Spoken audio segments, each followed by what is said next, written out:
What happens when something that you've known and loved for a very, very long time is collapsing right before your eyes? There are several options that come to mind when I think about something like this, and the first option is watching it crumble right before your eyes and just letting it fall to the ground.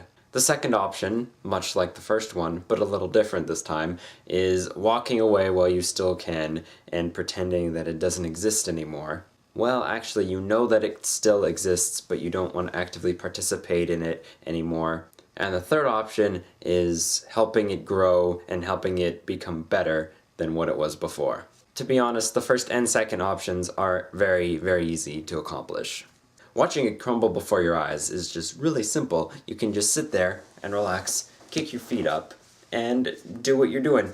And while you're watching everything crumble beneath your feet, you can also sit there and be nostalgic about everything that happened.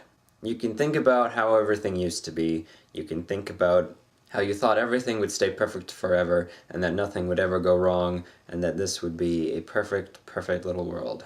But this also just happens to be the viewpoint of somebody who doesn't actually think anything could possibly ever go wrong. They're staying in their little box, and because they're staying in their little box, they're watching it crumble beneath their feet. They recognize that it's all falling down, but they don't want to do anything to help fix it. The second option, while also very easy to do, is also a little bit harder because you're walking away from something you love. Walking away from it while it's past its prime might be the best option because you know you've gotten everything out of it that you possibly can. And while it's changing, you don't think you can stick around to watch it change because it's not the change that you want to watch.